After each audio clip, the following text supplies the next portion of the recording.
बोलो श्री सत्यनारायण भगवान की जय। आज हम सुनेंगे श्री सत्यनारायण व्रत कथा। एक समय नैमिषारण्य तीर्थ में सैन्य आदि 88,000 ऋषि मुनियों ने श्री सूत जी से पूछा, हे प्रभु, इस कलयुग में वेद विद्या रहित मनुष्यों को प्रभु भक्ति किस प्रकार मिलेगी तथा उनका उद्धार कैसे होगा। इसीलिए हे मुनि श्रेष्ठ, कोई ऐसा तप कहिए जिसे थोड़े समय में पुण्य प्राप्त हो तथा मनवांछित फल मिले। वे कथा सुनने की हमारी इच्छा है। सर्वशास्त्र ज्ञाता श्री सूत जी बोले, हे वैष्णवों, मैं पूज्य आप सब प्राणियों के हित की बात पूछी है। अब मैं उस श्रेष्ठ व्रत को आप लोगों से कहूँगा जिस व्रत को नारद जी ने लक्ष्मी नारायण से पूछा था और लक्ष्मीपति ने मुनि श्रेष्ठ नारद जी से कहा था। सो ध्यान से सुनो। एक समय योगी राज नारद जी दूसरों के हित की इच्छा से अनेक लोकों में घूमते हुए मृत्यु लोक में आ पहुँचे। यहाँ अनेक योनियों में जन्मे हुए प्राय सभी मनुष्यों को अपने कर्मों द्वारा अनेकों दुखों से पीड़ित होता देखकर सोचा, किस यत्न के करने से निश्चय प्राणियों के दुखों का नाश हो सकेगा। ऐसा मन में विचार कर विष्णु लोक को गए। वहाँ श्वेत वर्ण और 4 भुजाओं वाले देवों के इस नारायण को देखकर, जिसके हाथों में शंख चक्र गदा और पदा थे तथा वरमाला पहने हुए थे, स्तुति करने लगे, हे भगवान, आप अत्यंत शक्तिशाली संपन्न है। मन तथा वाणी भी आपको नहीं पा सकते। आपका आदि मध्य अंत नहीं। निर्गुण स्वरूप सृष्टि के आदिभूत व भक्तों के दुखों को नष्ट करने वाले हो। आपको मेरा नमस्कार।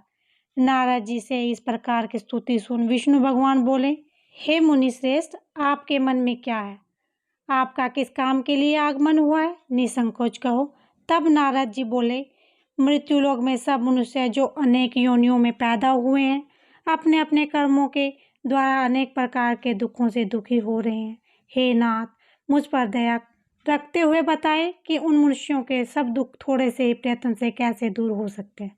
हे नारद, मनुष्यों की भलाई के लिए तुमने बहुत अच्छी बात पूछी है। जिस काम के करने से मनुष्य मोह से छूट जाता है वह मैं कहता हूँ, सुनो। बहुत पुण्य देने वाला, स्वर्ग और मृत्यु लोक दोनों में दुर्बल एक उत्तम व्रत है। आज मैं प्रेमवश होकर तुमसे कहता हूँ, सत्यनारायण का यह व्रत अच्छी तरह से विधि पूर्वक करने से मनुष्य आयु उपरांत सुख भोग कर मरने पर मोक्ष को प्राप्त होता है। श्री भगवान के वचन सुनकर नारद मुनि बोले, उस व्रत का फल क्या है, क्या विधान है और किसने यह व्रत किया और किस दिन यह व्रत करना चाहिए, विस्तार से बताएं। भगवान बोले, दुख शोक आदि को दूर करने वाला, धन धान्य को बढ़ाने वाला, सौभाग्य तथा संतान देने वाला, यह व्रत सब स्थानों पर विजय करने वाला, भक्ति और श्रद्धा से किसी भी दिन मनुष्य शाम के समय ब्राह्मणों और बंधुओं के साथ श्री सत्यनारायण की धर्मपरायण होकर पूजा करे। भक्ति भाव से नैवेद्य केले का फल, घी, दूध और गेहूं का चूर्ण सवा लें। गेहूं के अभाव में साठी का चूर्ण, शक्कर तथा गुड़ लें और सब भक्षण योग पदार्थ जमा करके भगवान को अर्पण कर दें तथा बंधुओं सहित ब्राह्मणों को भोजन कराएं। उसके बाद स्वयं भोजन करें। नृत्य गीत आदि का आचरण कर सत्यनारायण भगवान का सम्मान करते हुए समय व्यतीत करें। इस तरह व्रत करने पर मनुष्य की इच्छा निश्चय ही पूरी होती है। विशेषकर कलिकाल में भूमि पर यही एक मोक्ष का सरल उपाय है। दूसरा अध्याय। सूत जी बोले, हे ऋषियों, जिसने पहले समय में इस व्रत को किया है उसका इतिहास कहता हूँ, ध्यान से सुनो। सुंदर काशीपुरी नगरी में एक अत्यंत निर्धन ब्राह्मण रहता था। वह बहुत भूख और प्यास से बेचैन हुआ नित्य पृथ्वी पर घूमता था। ब्राह्मणों से प्रेम करने वाले भगवान ने ब्राह्मणों को दुखी देखकर बूढ़े ब्राह्मण का रूप धारण कर उसके पास जाकर आदर के साथ पूछा, हे विप्रो, नित्य दुखी हुआ पृथ्वी पर क्यों घूमता है? हे श्रेष्ठ ब्राह्मण, यह सब मुझसे कहो, मैं सुनना चाहता हूँ। ब्राह्मण बोला, मैं निर्धन ब्राह्मण हूँ, भिक्षा के लिए पृथ्वी पर घूमता हूँ। हे भगवान, यदि आप इसका उपाय जानते हो तो कृपा करके कहो। वृद्ध ब्राह्मण बोला, सत्यनारायण भगवान मन वांछित फल देने वाले हैं, इसीलिए हे ब्राह्मण, तू उनका पूजन कर, जिसके करने से मनुष्य सब दुखों से मुक्त हो जाता है। ब्राह्मण को व्रत का विधान बताकर बूढ़े ब्राह्मण का रूप धारण करने वाले सत्यनारायण भगवान अंतर्ध्यान हो गए। जिस व्रत को वृद्ध ब्राह्मण ने बताया मैं उसको करूँगा, यह निश्चय करने पर उसे रात भर नींद नहीं आई। वह सवेरे उठा, सत्यनारायण के व्रत का निश्चय कर भिक्षा के लिए चला गया उस दिन उसको भिक्षा में बहुत अधिक धन मिला, जिससे बंधु बांधवों के साथ उसने सत्यनारायण का व्रत किया। इसके करने से वह ब्राह्मण सब दुखों से छूटकर अनेक प्रकार की संपत्तियों से युक्त हुआ। उस समय से वह ब्राह्मण हर मास व्रत करने लगा। इस तरह सत्यनारायण भगवान के व्रत को जो करेगा, सब पापों से छूटकर मोक्ष को प्राप्त होगा। आगे जो पृथ्वी पर सत्यनारायण का व्रत करेगा, यह मनुष्य सब दुखों से छूट जाएगा। इस तरह नारद जी ने नारायण का कहा हुआ यह व्रत मैंने तुमसे कहा। हे विप्रो, मैं और क्या कहूँ। ऋषि बोले, हे मुनिवर, संसार में इस ब्राह्मण से सुनकर किस किसने यह व्रत किया, हम सब सुनना चाहते हैं। उसके लिए हमारे मन में श्रद्धा है। सूत जी बोले, हे मुनियों, जिसने इस व्रत को किया, अब वह सब सुनो। एक समय एक ब्राह्मण धन और ऐश्वर्य के अनुसार बंधु बांधवों के साथ व्रत करने को तैयार हुआ। उसी समय एक लकड़ी बेचने वाला बूढ़ा आदमी आया और बाहर लकड़ियों को रखकर ब्राह्मण के मकान में गया। प्यास से दुखी लकड़हारा उसको व्रत करते देखकर ब्राह्मण को नमस्कार करके कहने लगा, आप ये क्या कर रहे हैं और इसके करने से क्या फल मिलता है, कृपया करके मुझसे कहो। ब्राह्मण ने कहा, सब मनोकामनाओं को पूर्ण करने वाला ये सत्यनारायण भगवान का व्रत है। इससे हर कृपा से मेरे यहाँ धन धान्य आदि की वृद्धि हुई। ब्राह्मण से इस व्रत के बारे में जानकर लकड़हारा बहुत प्रसन्न हुआ। चरणामृत ले और प्रसाद खाने के बाद अपने घर को गया। लकड़हारे ने अपने मन में इस प्रकार का संकल्प किया कि आज गांव में लकड़ी बेचने से जो धन मिलेगा, उसी से सत्यनारायण देव का उत्तम व्रत करूंगा। यह मन में विचार कर वह बूढ़ा आदमी लकड़ियां अपने सिर पर रखकर जिस नगर में धनवान लोग रहते थे वहां गया। उस रोज वहां उसे उन लकड़ियों का दाम पहले से चौगुना मिला।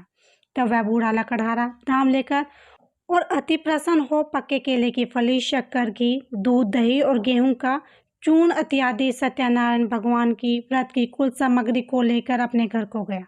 फिर उसने अपने भाइयों को बुलाकर विधि के साथ भगवान जी का पूजन और व्रत किया। उस व्रत के प्रभाव से वह बूढ़ा लकड़हारा धनपुत्र आदि से युक्त हुआ और संसार के समस्त सुख को भोगकर पेकुंठ को चला गया। तीसरा अध्याय। सूत जी बोले, हे श्रेष्ठ मुनियों, अब आगे की कथा कहता हूँ, सुनो। पहले समय में उल्कामुख नाम का एक बुद्धिमान राजा था। वह सत्यवक्ता और जितेंद्रिय था। प्रतिदिन देवस्थानों पर जाता था, गरीबों को धन देकर उनके कष्ट दूर करता था। उसकी पत्नी कमल के समान मुख वाली और सती साध्वी थी। भद्रशिला नदी के तट पर उन दोनों ने श्री सत्यनारायण का व्रत किया। उस समय वहां एक साधु वैश्य आया।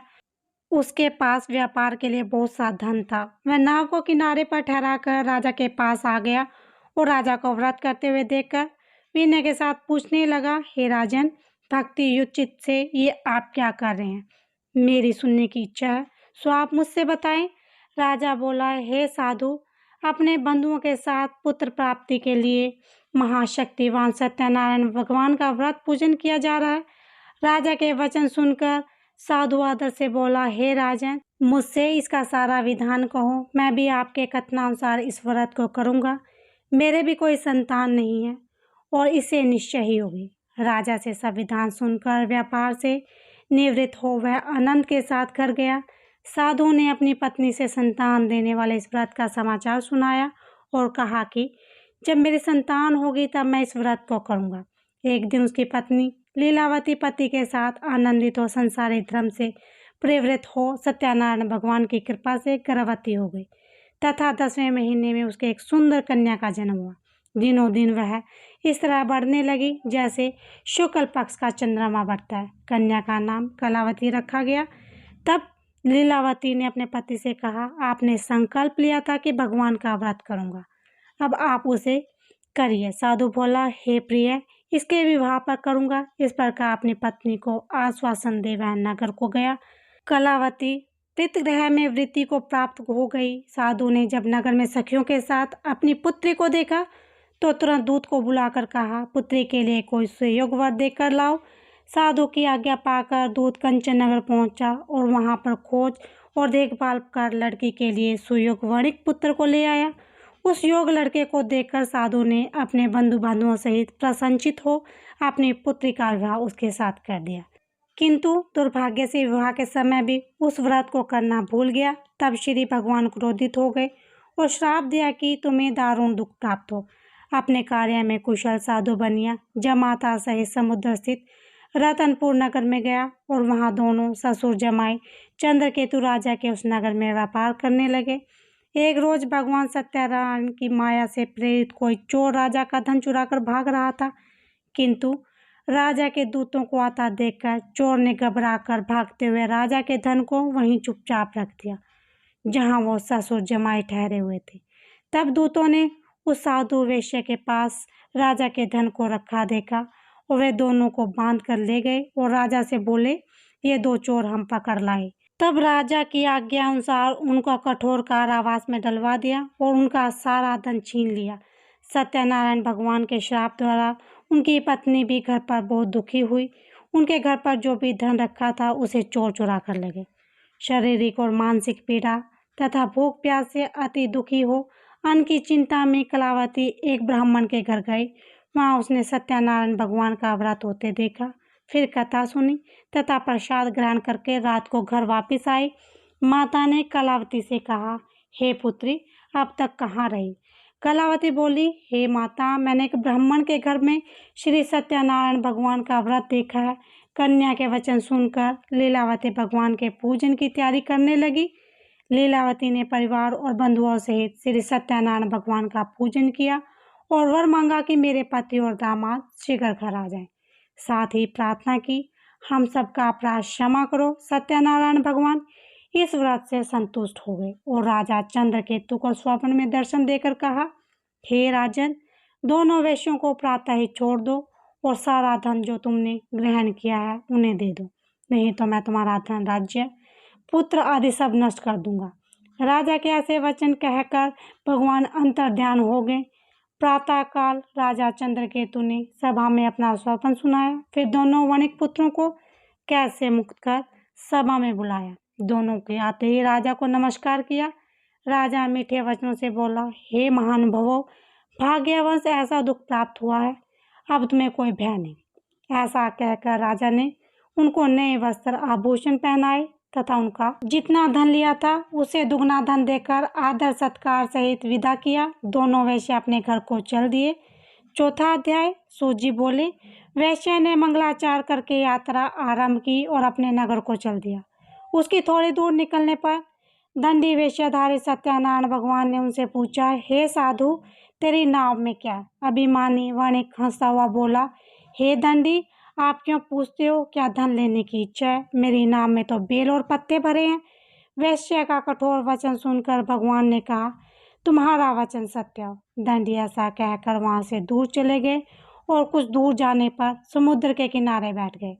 दंडी के जाने पर वैश्य ने नित्य क्रिया करने के बाद नाव को ऊंची उठी देखकर अचंभा किया और नाव में बेल पत्ते आदि देकर मूर्छित हो जमीन पर गिर पड़ा।